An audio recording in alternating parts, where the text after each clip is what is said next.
Magandang araw po sa inyong lahat. Ako po si Jalea Meredith Sacnasis at ang aking kapartner ay si Acacia May Torres. Kami po ang ikaapat na grupo. Ngayon po ay tatalakayin natin ang digmaang Korea at Vietnam. Digmaang Korea at digmaang Vietnam. Layunin, maipahayag ng mga ayos ang topic, maipaliwanag ang pangyayari sa digmaan. Ibabahagi ang sanhi at resulta ng digmaan, magpakita ng larawan ukol sa digmaan. Sanhi ng digmaang Korea, pagkakahati ng Korea, pagkakatapos ng World War II, hinati ng mga Soviet at Amerikano ang Korea sa ika-38 parallel. Ideolohikal na pagkakaiba, ang Hilagang Korea ay komunistang estado habang ang Timog Korea ay kapitalista.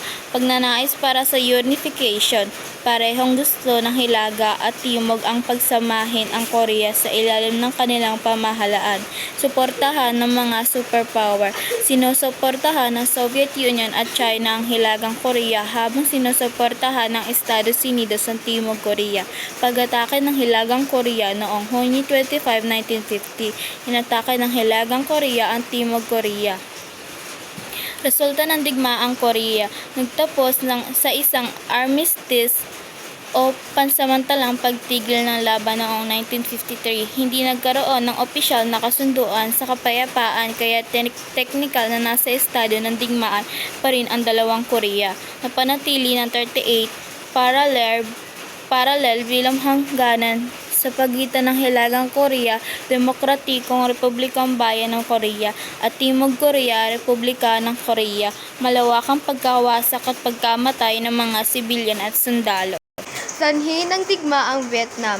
Nagsimula dahil sa pagtutol ng Hilagang Vietnam Komunista laban sa Timog Vietnam Demokratiko.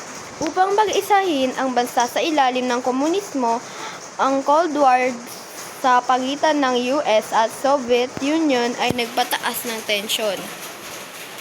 Resulta ng digmaang Vietnam. Naging resulta ng digmaan, noong 1975 natalo ang Timog Vietnam at napag-isa ang buong Vietnam sa ilalim ng pamahalaang komunista. Umatras ang mga puwersa ng Estados Unidos matapos ang matinding pagkalugi. Sino-sino ang nakikiisa?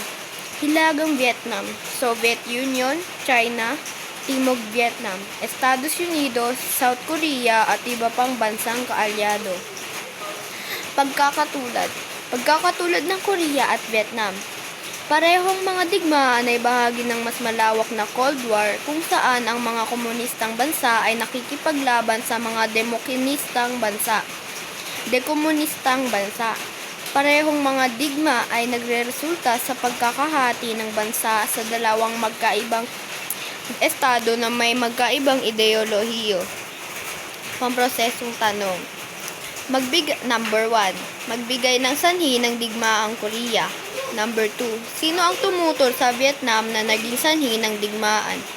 Number 3. Magbigay ng isang nakiisa sa resulta ng digmaang Vietnam. Dito na po nagtatapos ang aming presentasyon.